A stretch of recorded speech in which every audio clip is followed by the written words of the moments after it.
It's been 2 great days, and today is no exception. We have some tremendous panels, some big deals to be signed, some great speakers. So we're going to get going with our first session. And before I do tell you what that's about, I will remind you again that there's simultaneous translation in English, French, Portuguese, and Arabic. So I recommend that if you want interpretation, you just go and get your interpretation device from the kind ladies and gentlemen over in the corner over there. So pretty much all I'll say is please adhere to the COVID protocols. Keep your distance, keep your mask, sanitize your hands, and please do not move the chairs away from their designated spots. They're put there, obviously, for purposes of COVID protocol. So our first session is called Integrating African Manufacturers into Regional and Global Value Chains, a very important subject that I'm sure is quite pertinent to most of you in this room. It shall be moderated by none other than Lerato Mbele, who is, of course, presenter, Africa Business Report on BBC World News. Give Lerato a round of applause, please. Shall we all go?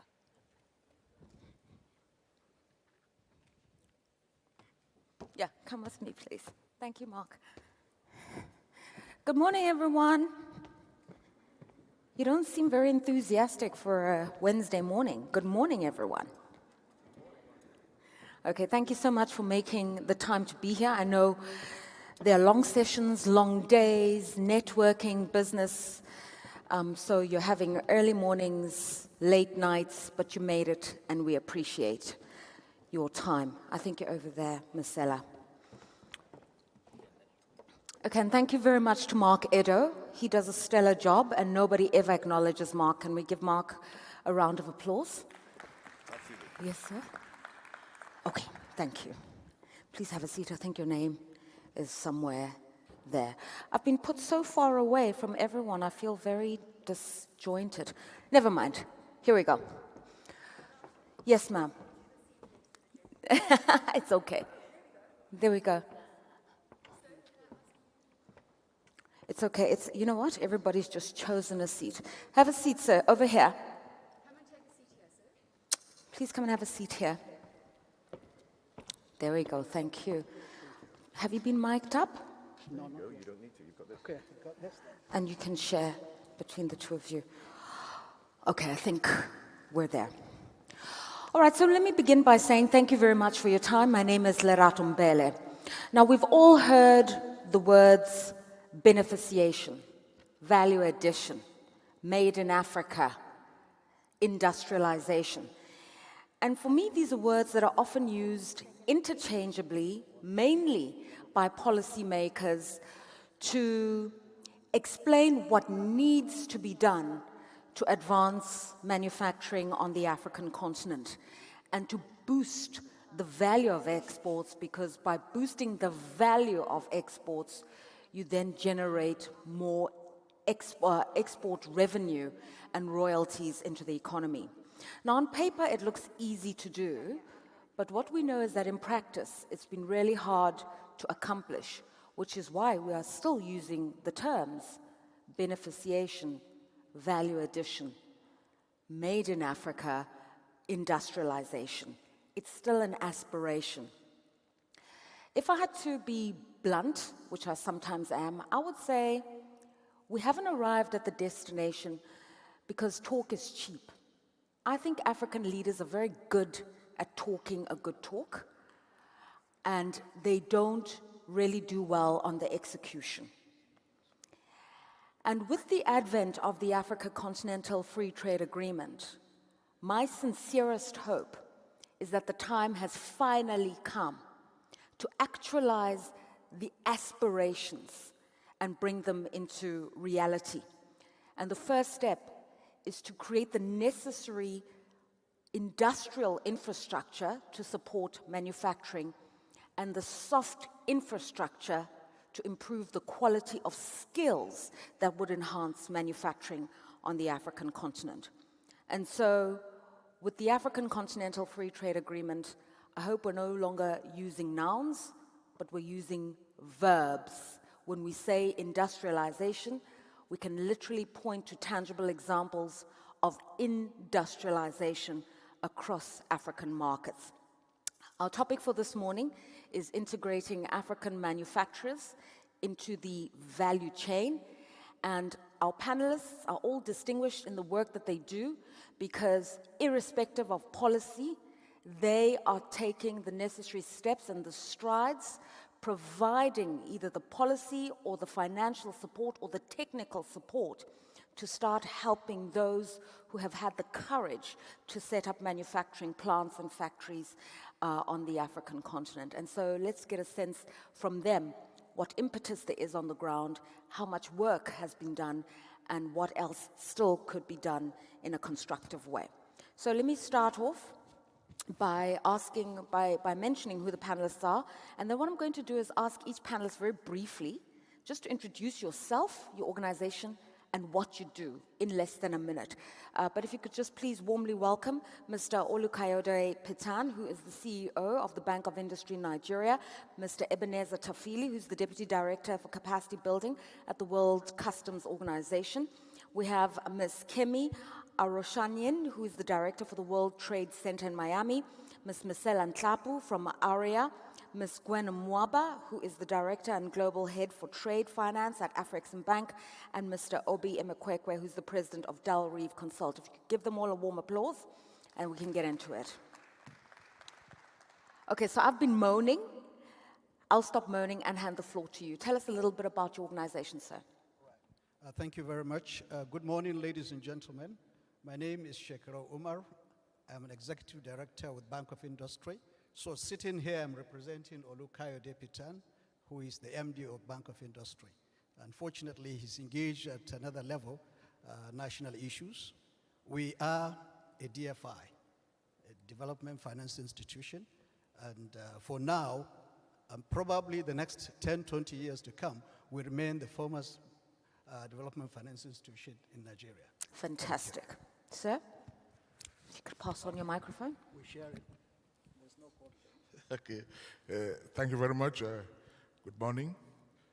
I am Ebenezer Tafili, Deputy Director of Capacity Building at the World Customs Organization, which is in Brussels. Our job is to help customs administrations around the world in their reform and modernization so that they can be better partners of trade. Thank you. Thank you. Gwen? Good morning, ladies and gentlemen. My name is Gwen Mwaba. I'm the Director and Global Head for Trade Finance at the African Export and Import Bank. Afreximbank is the co-convener of this important event that we're all attending through the course of this week. Afreximbank, in short, is a development finance institution which is basically set up to stimulate intra- and extra-African trade for all of our member states across Africa. Thank you. Obi? Good morning, everybody. My name is Obi Emekwekwe. I am president of Del Reeve Consult. It's a Africa-focused communications organization, and what we try to do is to assist African businesses to gain visibility, to be able to reach out into the international market and see how they can make their work better known, make their products better known outside. And that also translates into working within the context of the African Continental Free Trade Area to go across borders in Africa, showcase your work. Misela? Good morning. My name is Misela Ntlapu. I'm the CEO of African Rail Industry Association. My mandate as an association as an export council as well is to grow local manufacturing capacity so that we can take the skills onto the continent and share the skills with our brothers and sisters. We need to reindustrialize Africa in order for us to make sense of intra-Africa trade and to achieve the goals of the African Union. Thank you. Okay, and finally, Kemi. Good morning, everyone. My name is Kemi Aroshanyen. I'm Trade Director for Africa and Caribbean at the World Trade Center Miami. and I serve as the director at the Center for International Trade Development, Miami. My key objective is to support African exports into the Americas market. World Trade Center Miami is a member of the World Trade Centers Association with global headquarters in New York. We have over 300 centers in more than 90 countries. Thank you. Okay, thank you very much. Now we all have a sense of where you come from and the work that you do. Let's start with you, Mr. Omar. Very briefly, you represent a DFI in Africa's largest and most, I'd say, dynamic economy, just in terms of integrating them into regional economic communities and ultimately, if the chance arises, into the global value chain system. Thank you very much. I think it's on. It's on. Thank you very much. Maybe not. It says on. It's on now. Great. Thank you very much. That's a good question for us, especially in BOI. Let me even start by acknowledging the team that came with us. We have an executive director and quite a number of general managers present. We have quite a number of our customers that are here, and therefore we are here to support them. Majorly, our responsibility is to support our customers. But ideally, what we've done is to make sure that, first and foremost, is to make sure that customers in Nigeria and would-be customers in Nigeria have funding opportunity with Bank of Industry, because that is key to us. If you are unable to provide them with funding, then you are not relevant to them. Funding in what respect? Our loans are maximum 10%. Wow. Yes, 10% interest, irrespective of what you are doing. So long as you are adding value, we will give you loan at 10%. Quite different from what commercial banks do, minimum 25 to 30%. And we believe that if any manufacturer goes to take a loan at 25 to 30%, it's just a question of time. 5, 10 years maximum, they go into problems. But when you provide them with funding at a very low rate, interest rate, and a long term, because you don't blame the commercial banks. The funds they have are not theirs, right? So funds belonging to individuals. So they cannot finance long-term activities in the sense that these funds can be called anytime. But we have a way to make sure that we give you at low interest rate, and we also give you long-term to pay, irrespective of whether you are going into manufacturing directly or you are coming for working capital. Yeah. You find in Africa in particular, a lot of people want to say, I have established my factory. The factory is there, but unfortunately, you don't have funds to buy raw materials. So we also support them, making sure that they have funds that they can buy raw materials. We also have a lot of respect for the commercial banks, because a good number of people come in, especially under the large enterprises, are people that have been in business for a long time. If you want to give a loan to such enterprise, the problem is, how would you secure that loan? Yeah. So we encourage the commercial banks to bring them to us. These are customers they've known for years, they've been supporting. We will give you loan, but you give us guarantee because you know this bank, you know these customers very well. You have control over their funds, you have control over their activities, you know them for a very long time, and therefore you can support them. So we do quite a lot of that. We have also, I know you are looking at your time, done quite a lot in the sense that 7 years back, 6 years back, we were only in 7 areas. But the best way to serve the SMEs in particular is to be close to them. We have expanded to 30 states as we speak. There are 36 states in Nigeria, plus the Federal Capital Territory, but we have expanded to 30 states at the moment. This is to get close to them. We have also engaged what we call business development partners. These business development partners are experts that understand our business, are experts that live with these customers and would-be customers, prospects, in different environments. They know what we are looking for. I think let's just leave it there, but you've raised a number of important issues, which is fundamentally for me giving entrepreneurs a little bit of breathing space so that they can get their businesses off the ground, they can delay in repaying their debts, they can focus on the operational issues, and then leverage all of the support at the time at which loans must be repaid, which is not a testimony that many African entrepreneurs have. Yesterday, Mr. Ebenezer Tafali, I sat with the new Secretary General of the African Continental Free Trade Area, and we had a broad and interesting conversation. One of them was this issue of integrating African manufacturers into local value chains. That's the first one. And what emerged from that conversation is, in order for you to integrate SMEs into regional value chains, you need to make it easier for them to transact across borders. And this is where issues around customs, excise duties become really very, very important. That's essentially the work you do. So tell us about customs procedures, trade facilitation measures, and the kinds of constraints that African manufacturers often lament as being barriers to them being able to work within regional networks.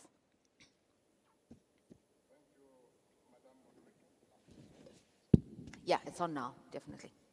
Go, don't touch it again. No? Okay. Okay. Yes, it's on now. There you go. Yeah, thank you, Madam Moderator. You are very right.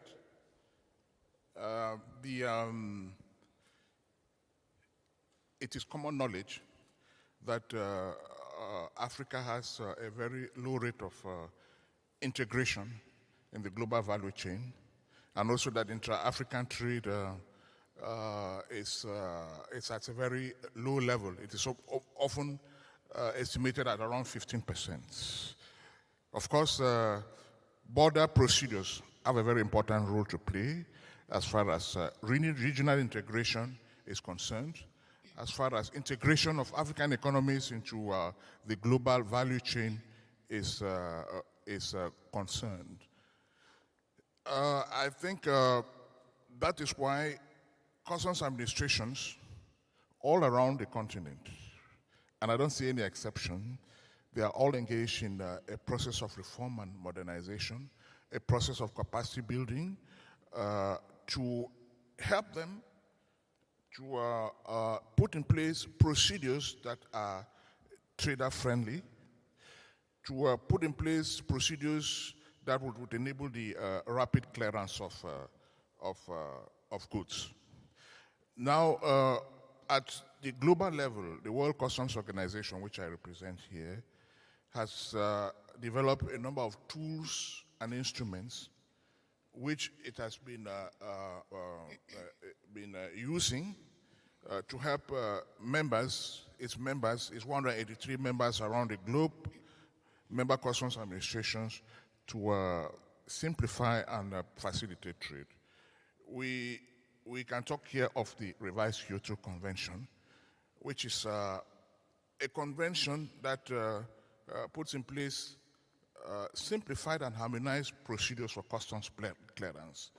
I think most customs administrations on the continent have acceded to that convention. They are applying that convention. It has also put in place the safe framework of standards for the safety and facilitation of the supply chain.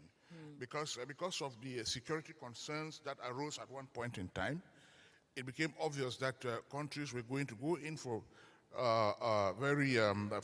tighter controls of imports and exports. But then these standards seek to reconcile trade facilitation and trade security so that trade security should not suffer. And then there is also customs cooperation, because you also need customs cooperation to be able to facilitate. You know, if customs across the borders are talking to themselves, they have that trust in themselves, then it becomes easier for traders to move across borders, and that's how the concept of the tool of globally networked customs, whereby customs administrations could exchange information to be able to make to ease the movement of goods across the borders. But you also have the data model, and then there is also the WTO capacity building framework on data analytics. We know that data analytics has become key in our days to facilitate trade in terms of it's used, for instance, for risk management. When you use risk management, instead of controlling all the cargo that is passing through your border or is entering into your territory, if you use proper risk management, you are going to control only a small portion of that cargo, and as such, maybe about 80–90% is allowed to pass through the borders. Many customs administrations are employing risk management. I think we can leave it there, and then we can expand on some of those issues. I think you've raised some important technical things to consider, especially I'm intrigued by the data analytics issue, because if we can just digitize so many systems, it would make streamlining the system so much better. Gwen, I'd like to bring you into the conversation. The last 18 months has been very difficult for everyone, whatever your station in life, whatever your industry. And I heard an epidemiologist the other day say, we're not living through a COVID crisis, we're actually living in what we call a COVID era. This is something that's going to be with us for some time. And everybody needs to adapt their business model, certainly for the foreseeable future, around health and health protocol issues, and making sure that whatever product you produce, you've taken into consideration the supply chain disruptions caused by COVID, the possibility of further shutdowns, and the very real possibility of having a significant proportion of your workforce staying home if they're not vaccinated.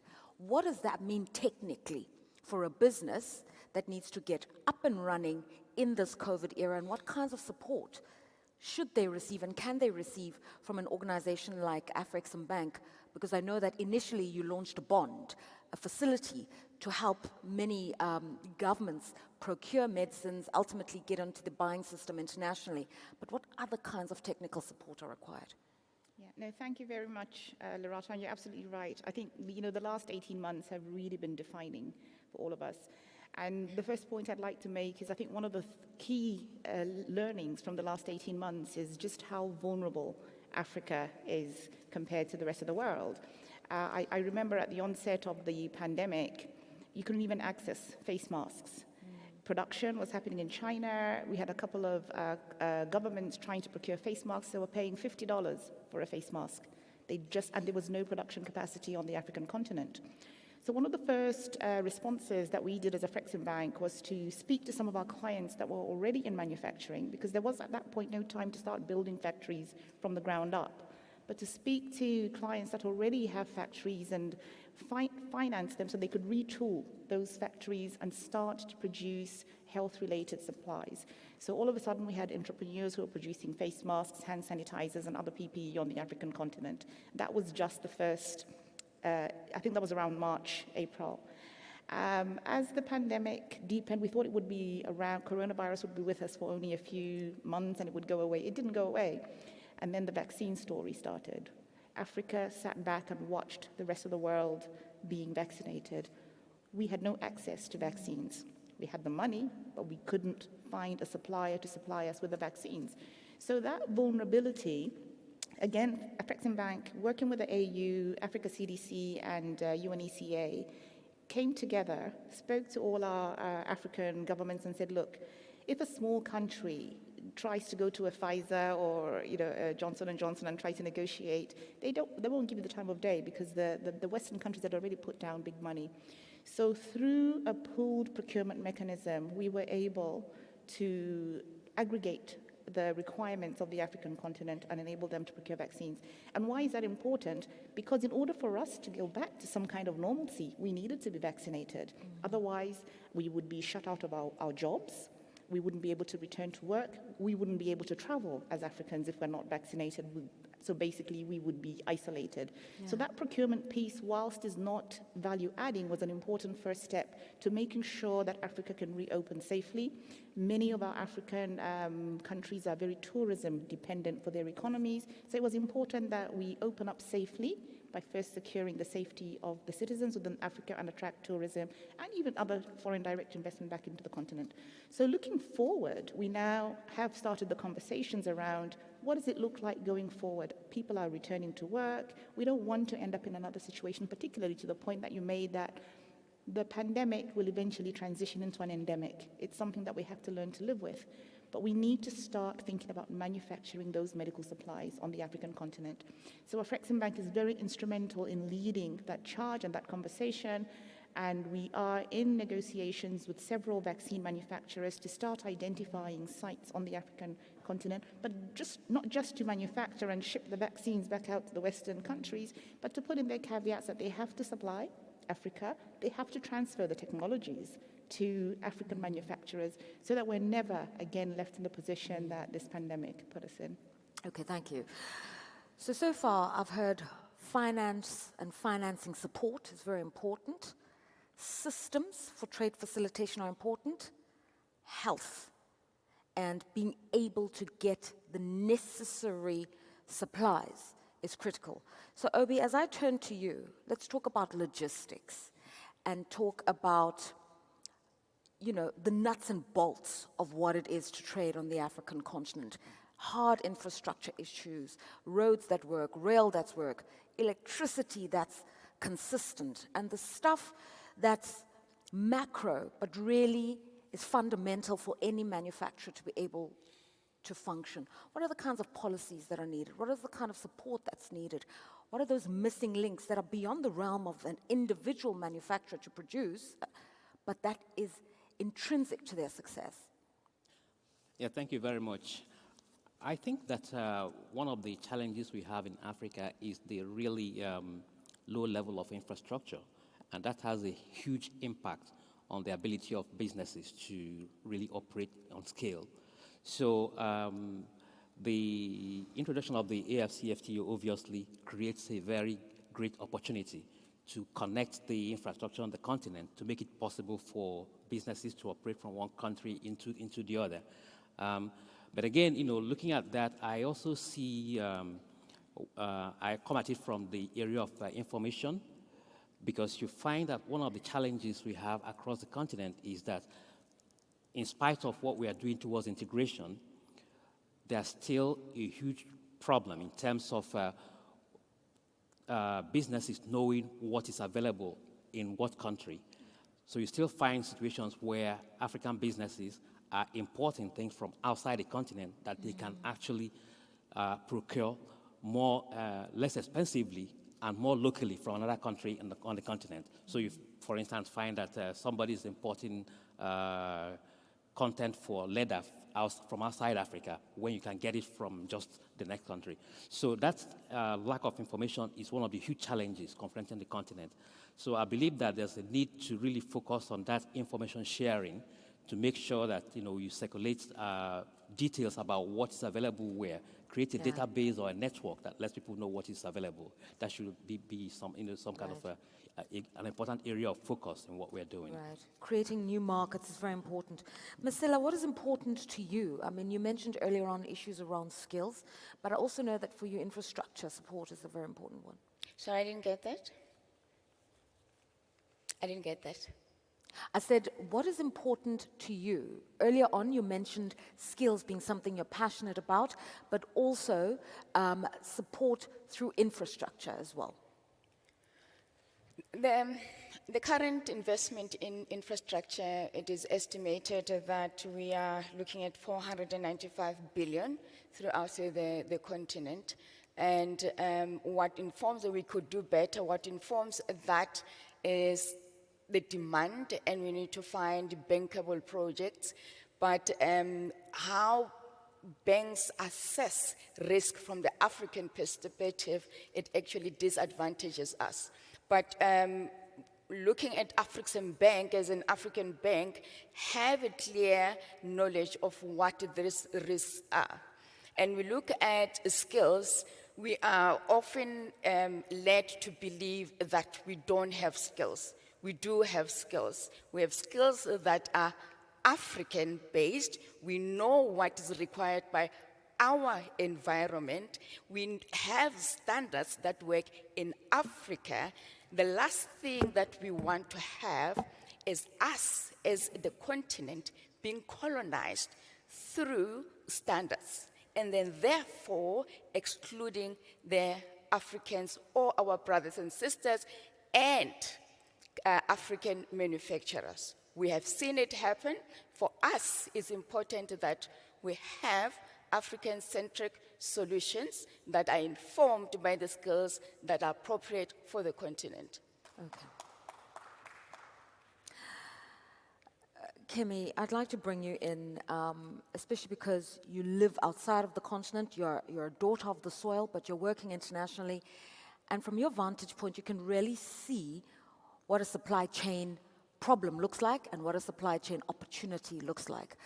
Could you talk us through how African manufacturers can be integrated into global value chains, especially given the disruptions we've seen in COVID? So if we believe that the worst is over and that the world is ready to open up again, transact, how do African manufacturers go about getting themselves connected into global value chains and making sure that they can access products despite the disruptions in the supply chains that we've seen?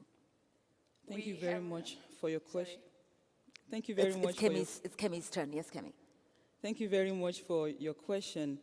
It is true that COVID-19 has impacted global supply chains in a manner that has prompted many nations to begin to reassess and review their internal manufacturing capabilities so that they do not continue to depend on other countries for basic supplies, particularly in sectors like pharmaceutical and medical supplies, as we have seen during the pandemic.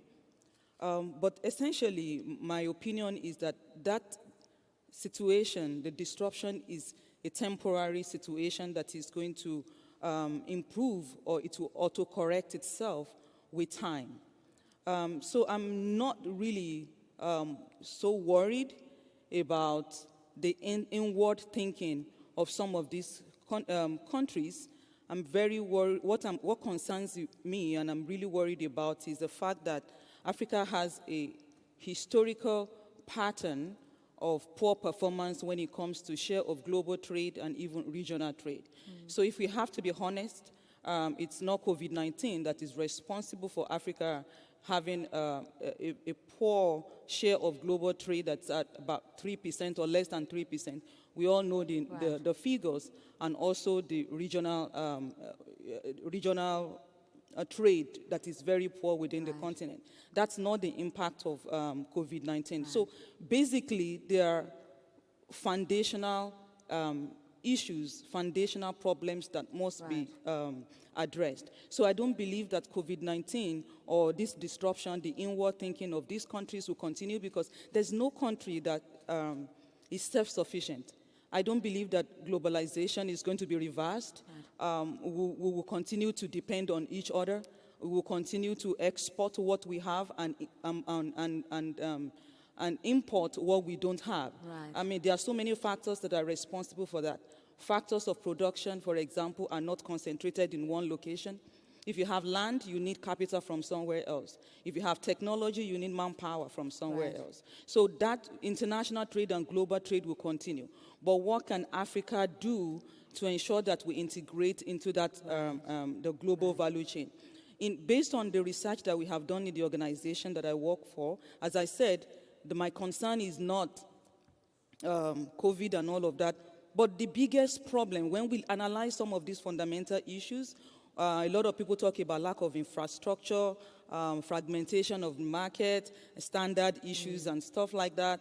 Yeah, I believe that those issues exist, but those are not the biggest challenges limiting African manufacturers from integrating into the global value chain. What we see in our own study and research is lack of government intervention, is lack of government support for small businesses. And I can quickly expatiate on that if I have a minute.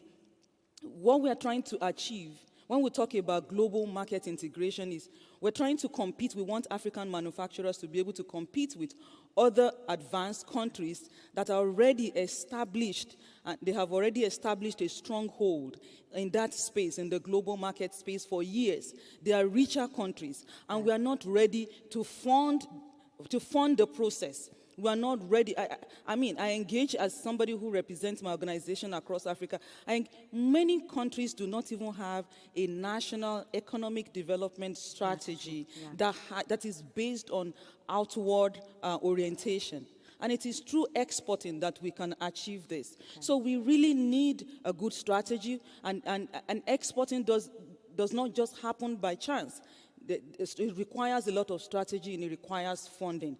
Some of these countries that we want to compare with and we want to build global competitiveness to compete against them, USA, Japan, Germany, they have millions of budgets. For example, in the US has more than 20 federal government agencies that are involved in supporting U.S. exports.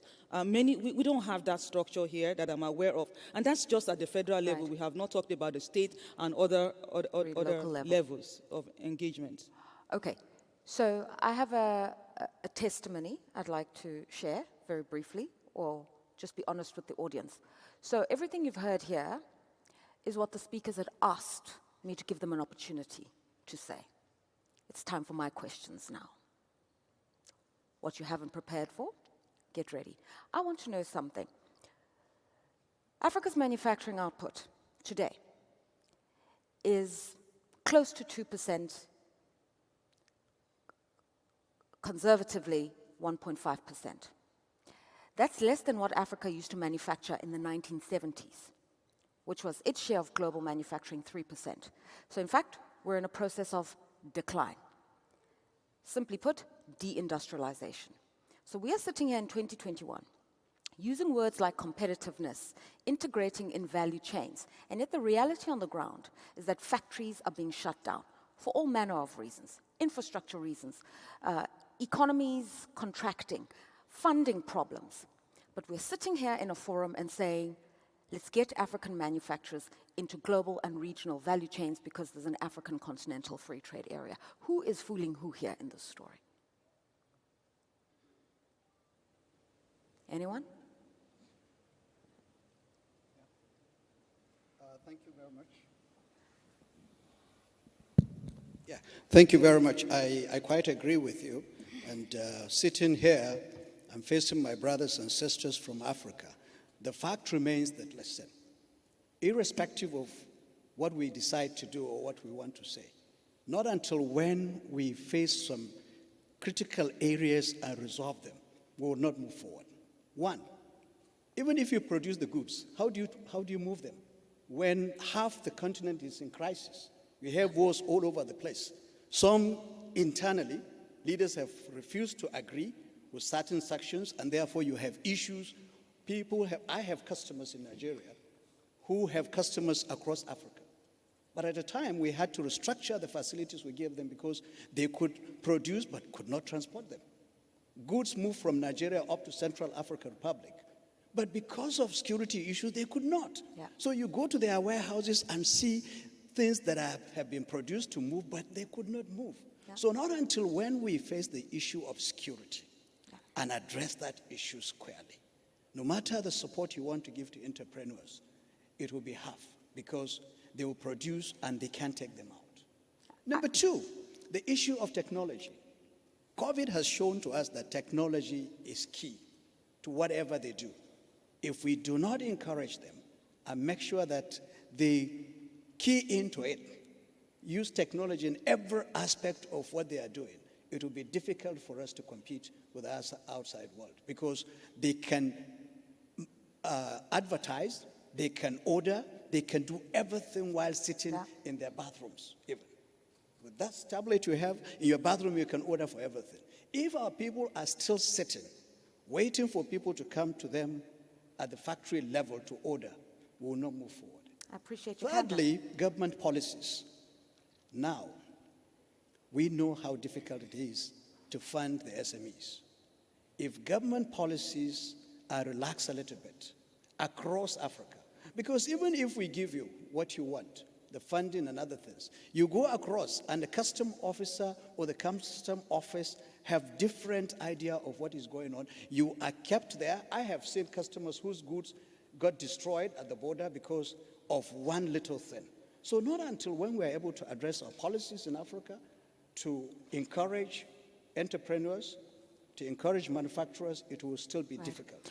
During COVID year last year, Bank of Industry brought in over $2 billion into Nigeria. Yeah. Over $2 billion to support our customers.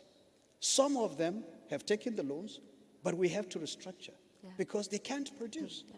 So these are some of the things that Africa should be looking at. If you have an enabling environment, you have the support, I can tell you we can compete with anybody. Mr. Omar, I've got a question, and I appreciate your candor. I think those are the conversations we should be having in Africa. There's too much waffle, and I'm tired, frankly. So, do you think the business community is operating in a parallel universe to the policymakers? Because we see DFIs coming in to try to crowd in and help manufacturers with debt and debt restructuring. We see commercial banks whom you're working with. In everything you've said this morning, I've not heard you say the support from the Treasury, the support from the Ministry of Industry. Do the politicians have a different understanding of this economy to everybody else? Thank you very much. That's a beautiful question, and my Minister of Industry is somewhere around, so I'm going to face him. Yes, I think we think differently. On the others, I give you one example that probably you'll be thinking about it all night. Yeah. This is Intra-African Trade Fair. Yeah. I have customers whose goods are here, but they're not here because of visa issue. Thank you. These are customers that we're supporting. These are customers that Afrexim is supporting. These are customers that the entire Africa is supporting. Come and have a handshake with your brothers and sisters in Africa. See how we can partner. They are in Lagos, Abuja, and the rest of the cities thinking of what to do with their goods that have arrived here. So that tells you the difference between those that are in business and those that are in government. We have to think together. We need their support. Yeah. It is not that we are appealing. It is compulsory. Otherwise, these countries will not move forward, because if you do not manufacture, people will bring in, you use your hard-earned foreign currency or earnings to buy these goods. Yeah. And if you are not producing, you are not moving anywhere. Fantastic. You will be consuming. I want to move this conversation along and go to the COVID question. HIV is also valid here. One of the reasons, Gwen, that it was so difficult to procure the vaccines, or even to get into the queue, is because everybody else in the West had ordered their vaccines long before the Africans did. Others could then produce locally, but those who are producers in the United States had the intellectual property, the patents weren't being waived, it became a big brouhaha at the WTO, everybody's talking about it. But the fact is, intellectual property is a very real and a fundamental aspect of manufacturing. You have an idea, you have a prototype, you want to develop it, you have to be able to trademark that thing by law and then begin the research development and then the production of your idea. Many people in Africa have ideas, but it's how the idea unravels along the value chain. Long before we get to the supply chain and the global value chain, just registering the idea, getting the machinery to research and develop it, then produce it, then bring it into the market. A lot of things fall apart at the start over things like intellectual property. What can be done to improve that kind of system? Because we talk here as if you manufacture a good and then you go to a market. No, even before you produce the very first item, a lot of other legal and contractual things need to have happened. You're absolutely correct, Lerato. That is one of the biggest challenges, particularly for the SME sector. So I think some of the solutions that we could look at, and the Afrexim Bank obviously being one of the African-led DFIs, can help in that regard, is first there needs to be an education around how people should be protecting their intellectual property, copywriting their ideas. We have even during this trade fair, there's a huge creatives segment because that market is so huge. For many, many years, African film, African music has been popular, but their intellectual property rights have not been protected. You can buy copyright CDs on the street, etc. That is improving, of course, now. So with organizations, if you look to DFIs, there are programs that help with capacity building. There are also programs for advisory, where up-and-coming producers, people who have creative ideas, be they scientific or creative, can be taught about how to protect and copyright and patent those ideas so that when they monetize, they benefit from the monetization of those ideas. So that's the first step.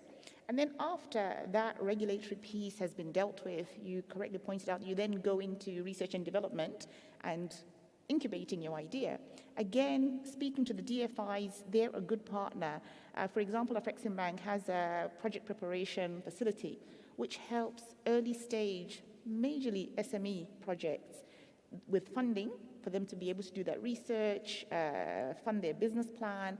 And once the program or project is viable, they can then get funding from Afreximbank, and that what was initially a loan to be repaid when they've monetized their project can then be integrated into a long-term loan and repaid. And that helps a lot because a lot of projects fail in the early stage because not the right enough R&D is done. You don't do enough market research. But if I just expand a little bit further, and then when you now move into the stage where you now are producing goods and you want to sell your goods, I think as a continent, we need to start working together. So AFCFTA is a great step towards that goal because we're too fragmented as a continent. If we look at the successes of Asia and Asia Pacific, they started and have very successfully developed export trading companies. I mean, companies like Hyundai, some of the electronics companies as well, it's not owned by one individual in terms of the components that go into that process. It's hundreds and thousands of little SMEs producing small components which are then put through this value chain, and the television, telephone, or motor vehicle is then produced and sold to the rest of the world under one brand.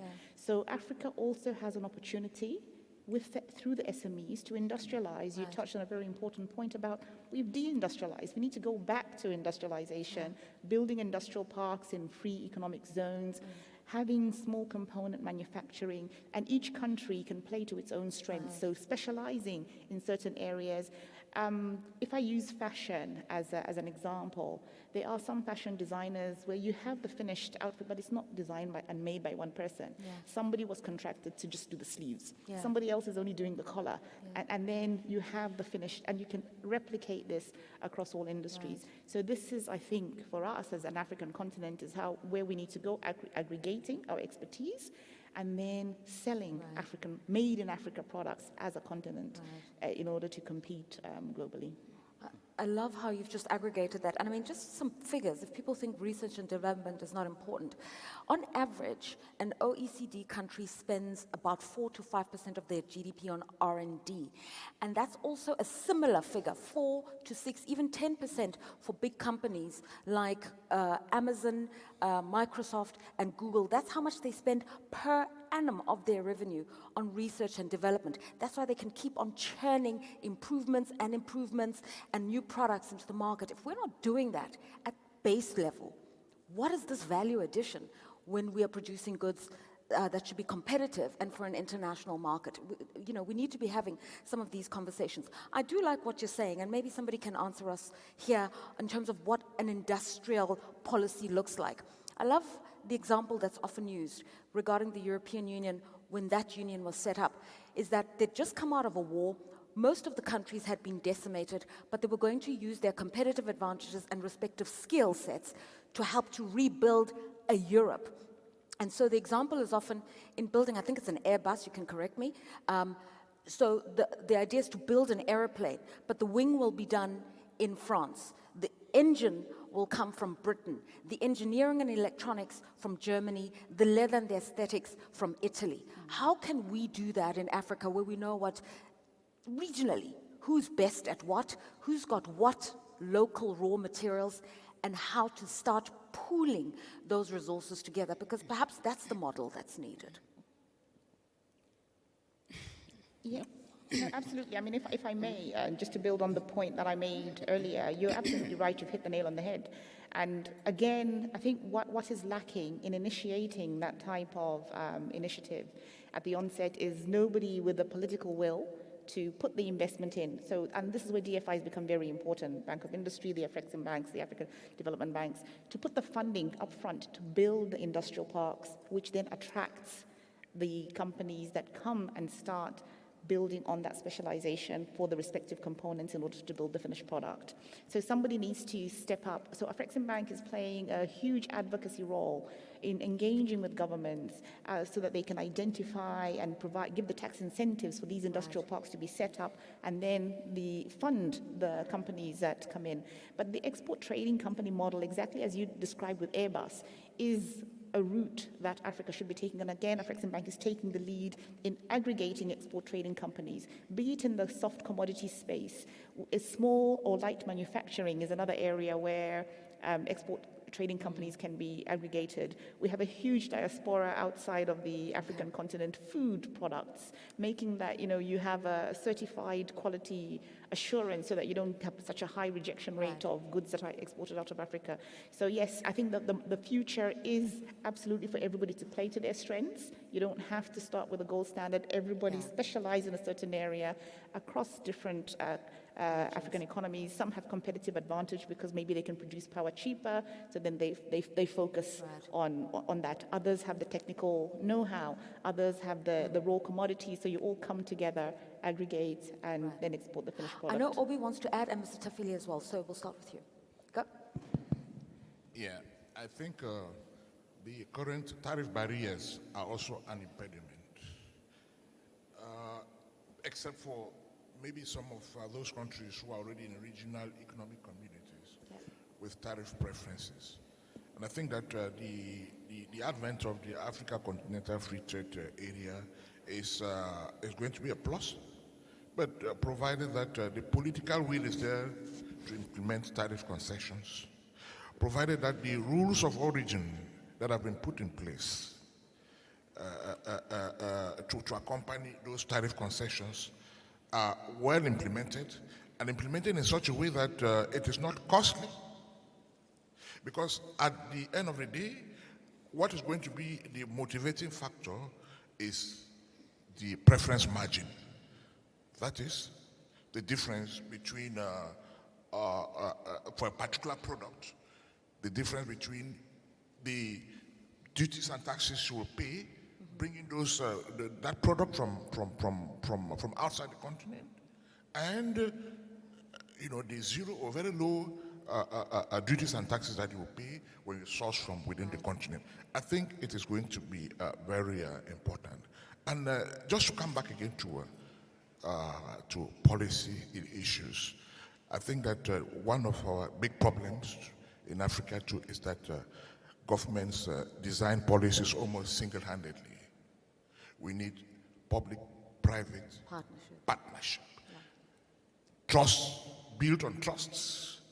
And before policies are designed, at least private sector representatives should be brought on board to be able to bring their own perspectives.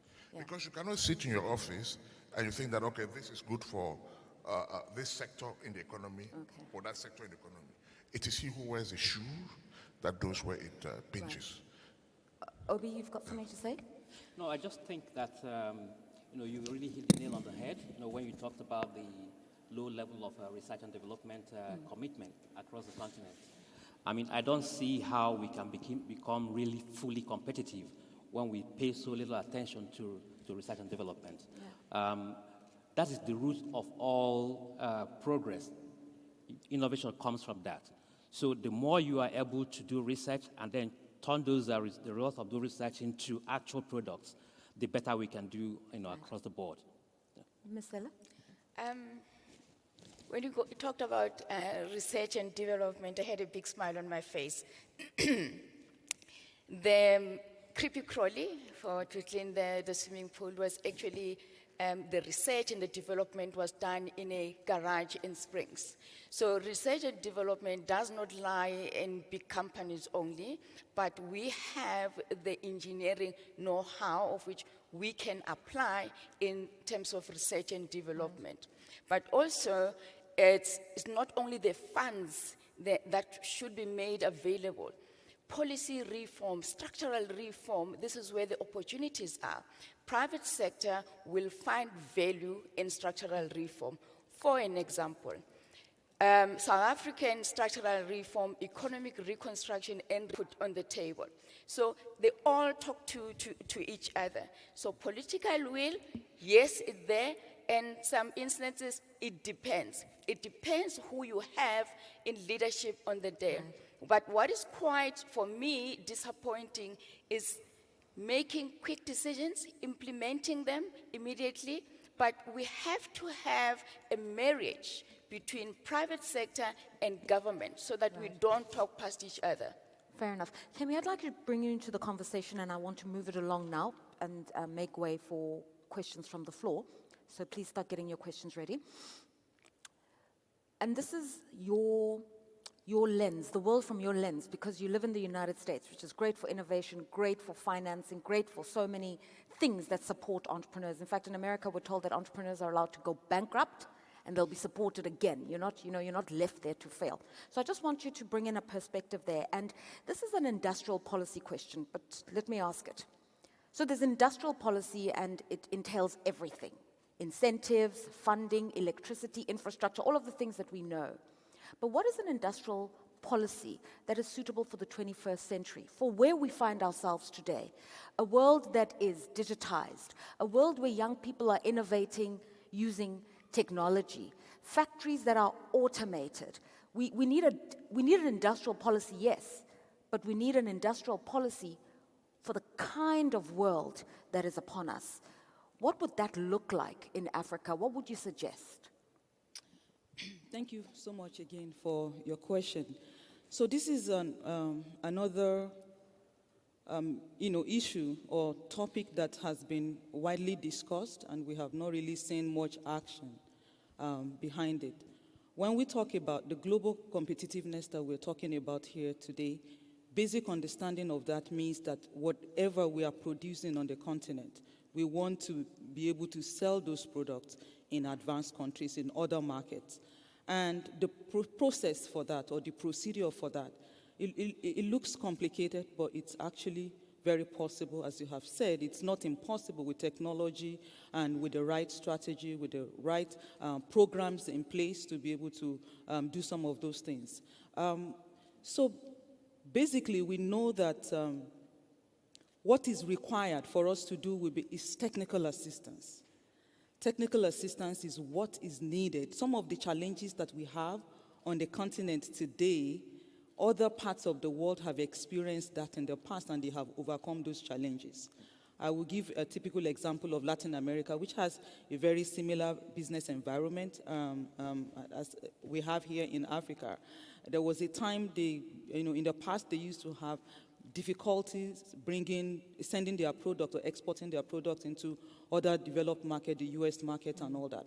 But with the right technical assistance and right export development programs, they were able to overcome that barrier. Today, they have their products well integrated in the US market. I keep talking about the US market because I see it as a global market where everybody in the world is trying to get into. And if you do well in that market, most likely you have a high chance of succeeding in other markets. So the programs that we need to do, the expertise and the technology may not be available on the continent, but they are available elsewhere. This is education. We need to go to wherever we can find the solution and, get those. That's why I talked about government intervention before, because it's practically impossible for small businesses to be able to pay for this technical assistance. They're expensive. A small company in Africa here may not be able to pay $50,000 just for technical assistance. But if it's under a government program, then many SMEs will have the opportunity to be able to benefit from this. I've got one more cheeky question, and then it's the floor. How would you respond if I said, not all, but in general, and it's a gross generalization, I accept that, but in general, Africans are consumers, they are not producers. They love to buy, they love to shop, they love to shop from overseas. They love to say, this is a Gucci bag, and this is a Versace dress, and they're happy with that arrangement. And up until the mindset shifts, we're not going to be producers. Yeah, I was going to say in the previous discussion that it is always good to start from the basics. We should not, in our industrialization policy, yes, in the long term, we should think of conquering markets in developed countries. But we have some basic work to do and putting in place industries that can transform our local materials. As you rightly said, you know, we like shopping. We in Africa, we're consumers. So, how about we producers? Yeah, and import substitution industrialization policy that is well designed and implemented will do a lot of good. It will serve as a springboard. You know, outside there is so competitive. Yeah. What about among ourselves? Yeah. The African countries where 70% of their money is on an import bill. 70% of what you consume, utilize, comes from outside. How do you create a manufacturing sector when you're in that system? Yeah. No, I think I agree with you to some extent, but I also think that there's a second side to it. I think Africans like quality. So sometimes it's not so much that they want the particular brand names as such. They are looking for quality products. And when you don't find the quality locally, then they kind of gravitate towards these other ones. So I think the challenge is for African producers to focus on producing quality products. Once we have that, I think that you're going to see that mind shift change. That's the value add, yes, sir. Yeah, thank you. Yeah? This is Africa, and I think we have to be realistic in the sense that, yes, we love to buy things from wherever we can get them, but the fact remains that we are not even producing. So if you are not producing, how do you take care of your needs? And what happened is that over time, we have neglected our industries, we've refused to change our policies, and therefore, if you go to, for example, Sharada in Kano, it is a ghost city because all the industries have been shut down. They are not producing. I remember when we were kids, when we would buy shoes from Bata, when you buy things from companies that were producing in Nigeria. But today, you can't because they are not even producing. Now, even if they produce, they can't compete. They are buying their diesel, they are running their generators, they are buying water, they have to construct their roads. You know, they are contending with security issues, so they are paying police 24 hours plus. So you find that even if you produce, chances are nobody will buy from you. And in any case, how many times can you start a generator to produce how many sheds? Now, another issue is we have refused to move away from those policies. Students of political science will tell you, modes of production, from primitive to slave owning to tribute paid and up to capitalism and the rest of it. Now, you produce goods in West Africa, for example. You take them to the next country, and goods from France, because it has been colonized by France, goods from France have arrived there, and they are far cheaper than what you have brought from Nigeria. You are left with your goods. Nobody is buying them because they are too costly for them to buy. And therefore, not until when we define what we want to do in terms of percentage. I quite appreciate what AfroExim and AFDB are doing currently. If you look at it, they are concentrating on building industrial parks where you identify what is required in an environment, what they can do, provide the infrastructure, give the support with the government for manufacturers to produce. You define the quality, you define already the market that they are going, and you give them all the support. Not until when we're able to do that, it will be extremely difficult for us not to stop buying from outside world while we are not producing. Absolutely. It begins with the reindustrialization of Africa, creating local markets, and then the quality control issues. We've got an opportunity, 10 minutes for questions. So if you have a question, please stand up. Then we see you. Before we take your question, anybody who's going to ask a question, please stand up. I'm doing it like an auction. It's going, it's gone. Only those people standing, those 3 questions are the ones we're taking, and we'll take all 3 questions at once. Go ahead, yes, ma'am. Good morning. Thank you for a very invigorating conversation. My name is Vuyelwa Nyagaza. I'm from a company called Sugume Trading and Investments. My question is to Afrexim Bank. I just wanted to understand a little bit more about, you talked about the, I think, export development companies. And I wanted to know exactly what it is that you're doing in that space and what happens, or how do people who are already in the journey work with you? Is there such possibilities? Okay. If I understand it correctly, you were saying this kind of support that Afrexim Bank and organizations like them can lend people who've already begun the journey. Exactly. Okay, great stuff.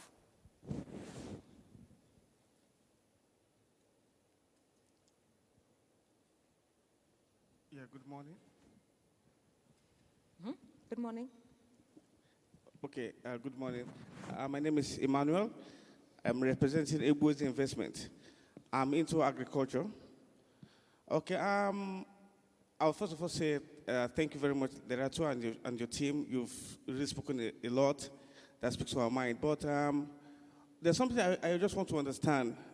Why it is an African problem or it's a government problem?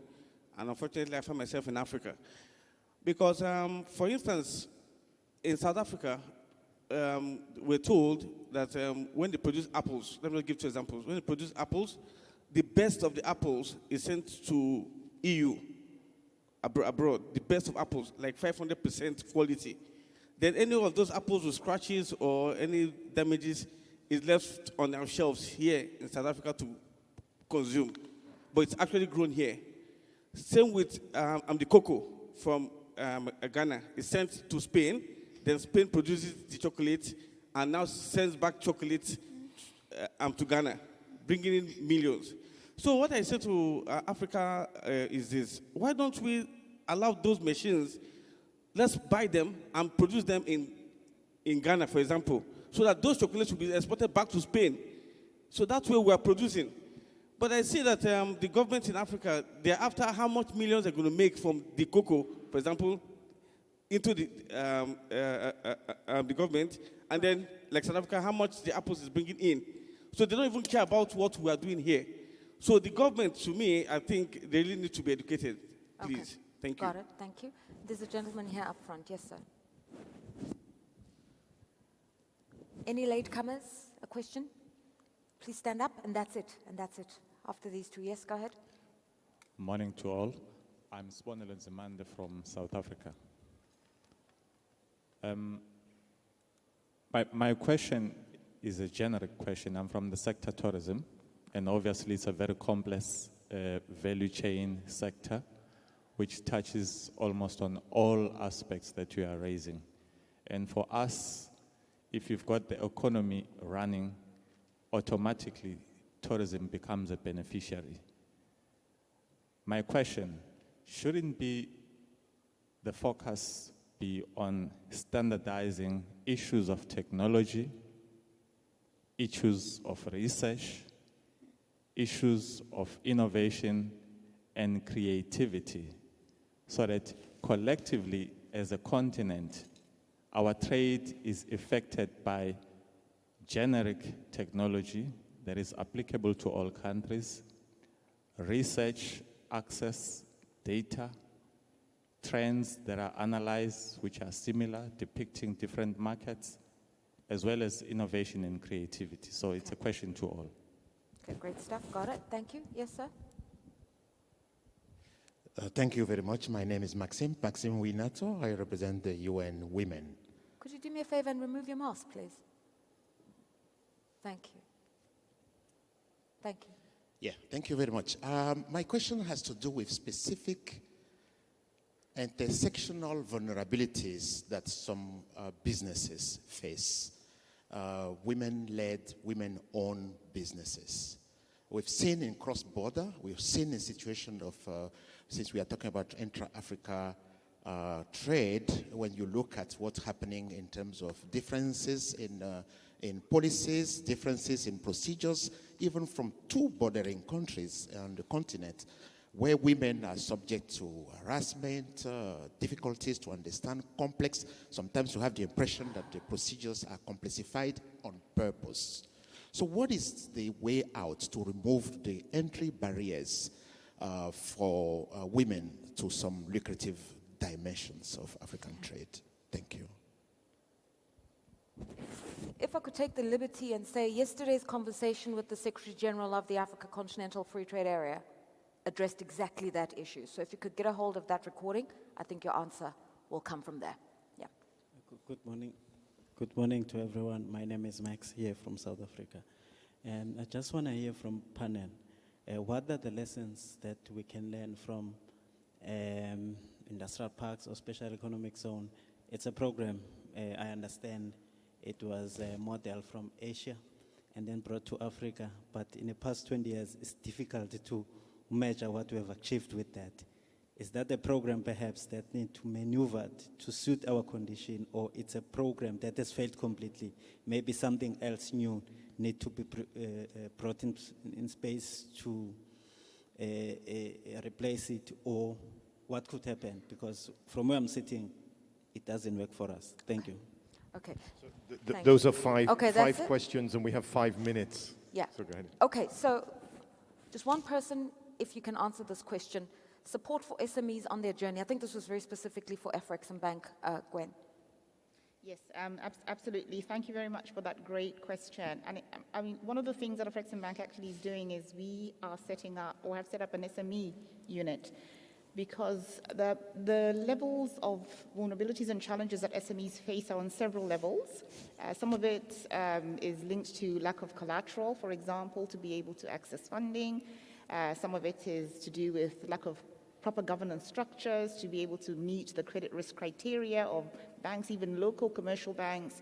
So Afrexim Bank is trying to facilitate for SMEs to be capacitized. And sometimes it's not debt that the SME needs, it might be equity. So Afrexim Bank has got a fund for export development, which is an equity subsidiary, which invests in projects for SMEs that have potential, for example, to export. And I think you also wanted to know how you can integrate into some of these export trading companies. Now, it depends, I guess, on the type of industry that you're in, because the model can work for fashion, it works for soft commodities. So if I use soft commodities as an example, you could, for example, be the aggregator. We know, for example, sesame seeds are in great demand in Asia. If somebody got up and said, I'll be the aggregator, I will purchase sesame seeds from across Africa, semi-process, check the quality standard, and sell them and export, get good offtake as a brand. So you're now selling sesame that has originated from several parts of the African continent, but you brand it, meet their quality standards, and export. You find that you are now able to get offtake from big supermarkets, for example, rather than trying to export the limited sesame that you are able to grow on your limited patch of land. So that's one example. Gwen, we're really pressed for time, so I would suggest if you could come and find Afrexim Bank. Let's move on. Anybody who's got a suggestion on standardizing of issues around creativity and innovation? Yes? Well, I have a view, and we often have products in Africa that needs to be accredited by somebody, and for me, that is a fundamental problem. I cannot have an African manufacturer that manufactures in Africa and then talk about global value chain. A particular company, whilst I was doing this research, preparing for this, I asked them, so what do you need to access the European, American market? And I was told that certification, this and this and that. So on an annual basis, before you cough and look for business in those environments, how much do you have to pay? Say, we're looking in the region of 2 million rands. Now, that is absurd. We can't be accredited. When are we going to create an African standard? We are not reinventing the wheel. We create an African standard so that we trade with each other, and whoever comes on the continent to do business, they align with our standards. They invest their resources in our standards. We can't go forever accepting the EU standard today, the next day is the American standard, the next day is the Chinese standard. We cannot allow ourselves as Africans to be treated in this manner. Thank you. Okay, and I'm going to integrate these last two questions, which is, you know, we export, we produce for export. And the question was around consumption domestically. The example of cocoa and apples were used. But I think if I understand the question correctly, it's really how do you develop a local consumer market? Essentially, is the question that's being asked, is that if I'm going to produce something and people have euros to buy my product, why shouldn't I sell it to Europe if I can't find buyers and customers here? So developing local markets becomes really important. And then linked to that is this issue of we can all look to models, an Asia export-led model, high volume exports, whatever. What are models for industrial and economic development that would work in Africa? Mr. Omar, I trust you. I believe you could. Thank you I very think much. Two things. One, we have to be honest to ourselves, and that is the models are there for us to look at, see how they can fit into us. Unfortunately, a lot of times what we do is we copy the models and bring them in. But the fact remains that our environment is peculiar. Now, you can't export if people around you don't even value what you produce to buy from you. So I think deliberate policies have to be made. I know, for example, the Nigerian government has made deliberate policies that there are days in a week that every public servant has to wear made in Nigeria goods. Nice. That is a deliberate policy. But in Nigeria also, BOI has been championing that idea. We are in partnership with 22 state governments. What we say is, develop your local industries, provide funding. Whatever you provide, we will match it. If a state government is giving 1 billion naira for the local industries, we will match that 1 billion naira to make sure that standard is maintained and to make sure that those people have the capacity as well as the funding they need. Right. We also insist, and it has been helping in Nigeria, that before you throw money to an entrepreneur, make sure that entrepreneur has the capacity to even produce. Sometimes what they need is actually not the funding. What they need is the capacity. Someone who locally says, I need 20 million naira. When you provide him or her with this required capacity, the person will realize that all he needs is about 5 million naira. You have saved 15 million naira.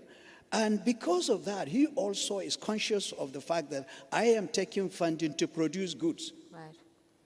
As against, I am taking funding to marry more women. I'm taking funding to buy new cars and whatever. So capacity is important. Let our people understand it. And governments have to come in here. Right. Policy, deliberate policy. Development finance institutions have to play a lot of role here because you can only be able to serve them if you are close to them. Fantastic. And you can only do that if you have required funding, the required capacity to provide them with the capacity building they need to focus on what they are doing, as well as define the markets for them. For example, BOI, in partnership with the Office of the Vice President, Federal Republic of Nigeria, we have come to develop what we call shared facilities. We identify what is good in a particular environment, what they can produce, provide them with a facility like here, give them the machinery, and let them go in and produce at a minimum. So that all this idea of I have to buy diesel, I have to put a generator, I have to provide a road, I have to do all this, is taken away from them. It helps them to produce. I think we need to leave it there. It's a big topic. It cannot be tackled in an hour and a bit.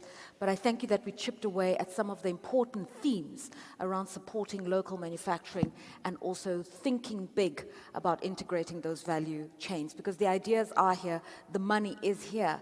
What's needed is a little more understanding of what producers can produce and the market to know what local manufacturers can do. So please give a warm applause to Mr.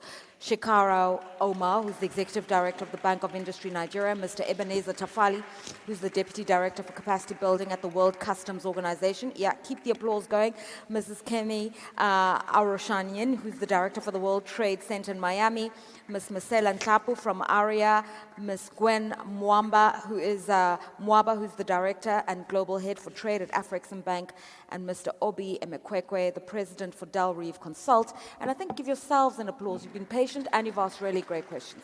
Thank you very much. And your moderator, Lerato Mbele. Thank you.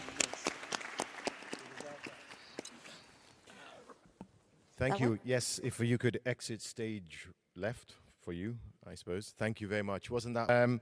Now, I woke up this morning, and as I was having breakfast, I looked out of the window and I saw the beautiful beaches with the sea lapping the edges of Durban, and I thought to myself, wow, this is God's chosen country. What a beautiful place. With beautiful people. KwaZulu-Natal has a lot to offer beyond the beauty of its scenery. It's also a thriving economy and industrial base. The 8th and current premier of KZN, as it's often fondly called, is Sikle Zikalala. The premier, Sikle Zikalala. We want to know, from his perspective, what the IATF hosting the second IATF really means for Durban and for KwaZulu-Natal and really for South Africa as a nation. To find out, we're going to ask him, but not me. I'm going to hand over to another one of Africa's great moderators. Bronwyn Nielsen is a broadcaster. She's a business consultant. She's the founder of the Nielsen Network. Here she is. Give her a warm round of applause as she brings on the Premier of KwaZulu-Natal, His Excellency Sikle Zikalala.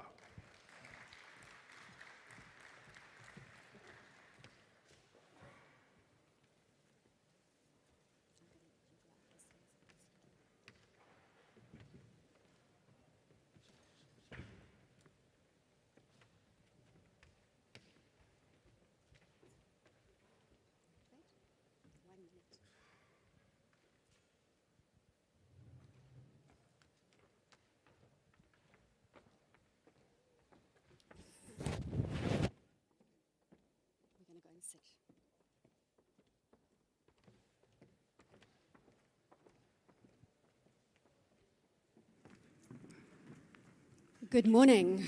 It's great to be here, and I must say, it's always very difficult to follow the incredible Lerato Mbele from BBC. But Your Excellency, I'm so happy to be here with you today. I think we are the third day of a fantastic event. We've had so many dignitaries arriving in Durban. How are you feeling right now? No, thanks, Bronwyn. We are great, but it is important for me to start by apologizing that some of our exhibitors and our guests had to be subjected to the long queues during the accreditation. I think it is because of recent events and to improve the standard of security, and we really apologize for that. It wasn't good. We are a province and the city of Durban that is known of hosting major events, and you will confirm for yourself. Whether you talk of the World Economic Forum, we've held it here, it was successful, and you go back, even the launch of the AU itself took place here. So we apologize for these glitches, but since then, everything has been going very well, and we are grateful of the delegates, the exhibitors, and the mood around. You will feel that Africa is here. So 7 heads of state.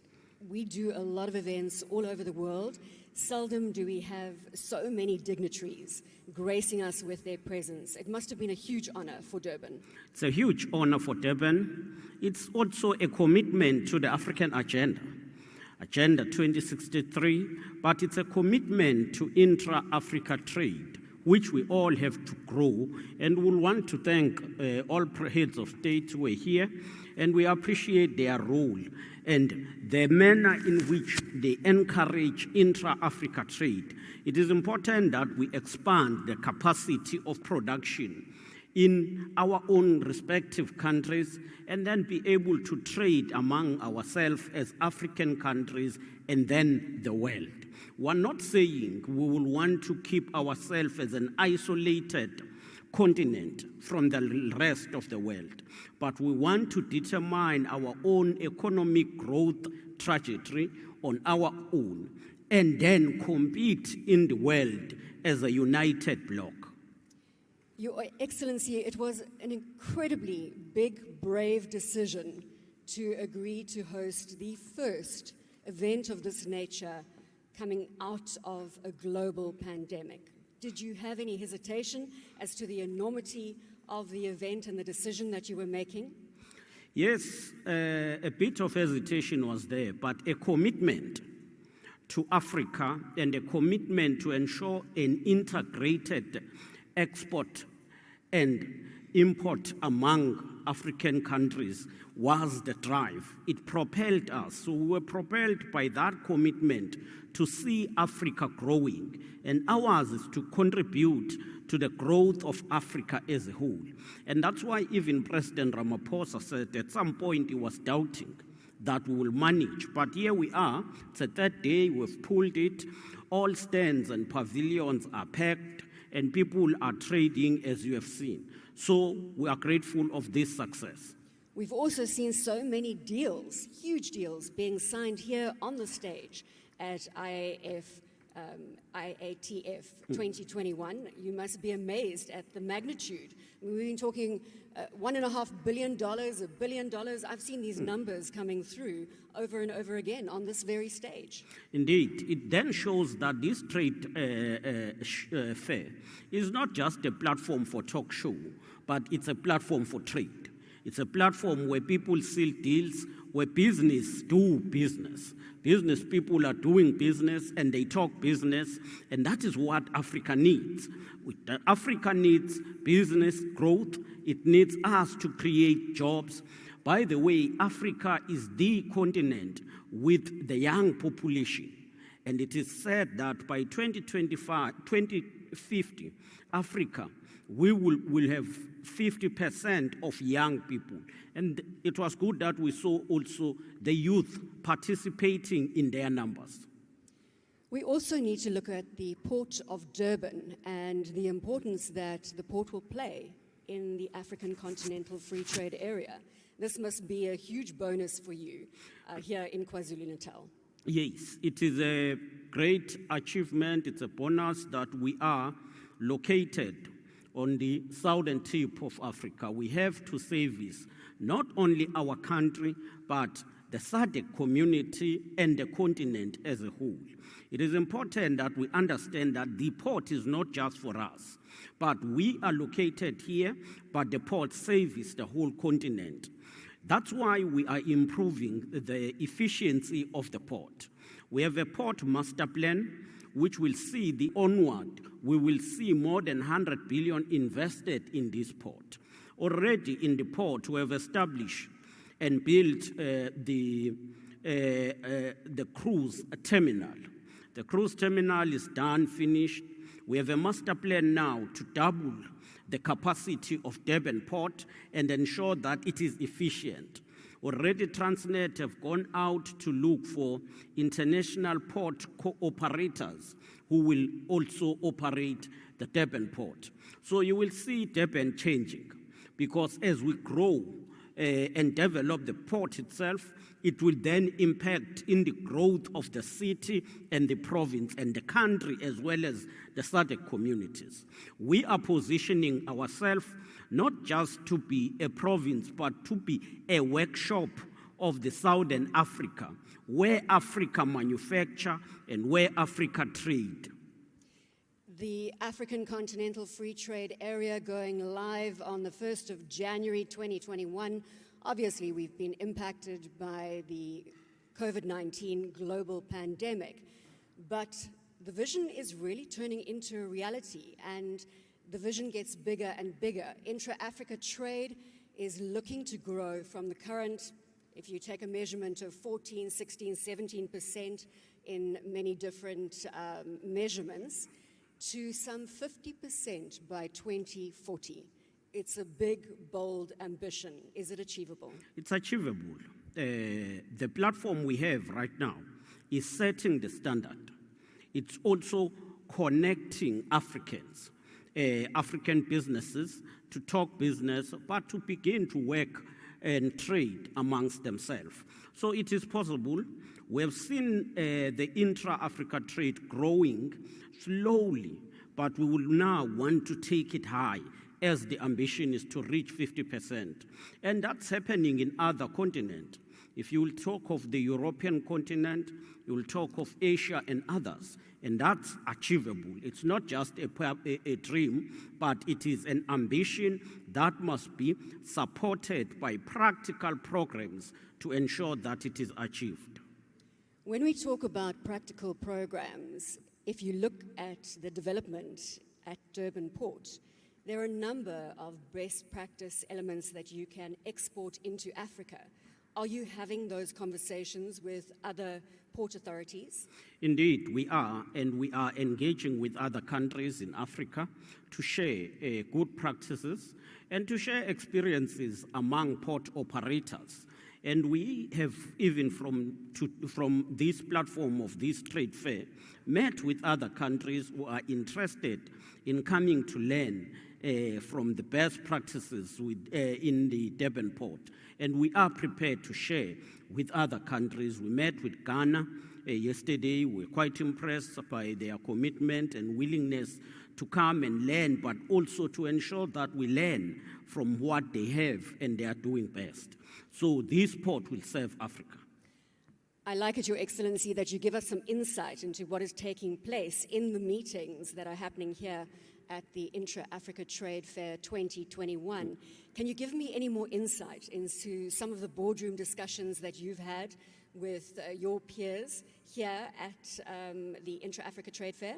Well, there are a number of engagements that are taking place. The most interesting will be tomorrow, where sub-national states or provinces will be meeting to discuss collaborations. But already we've had few engagements that are taking us into concrete partnerships.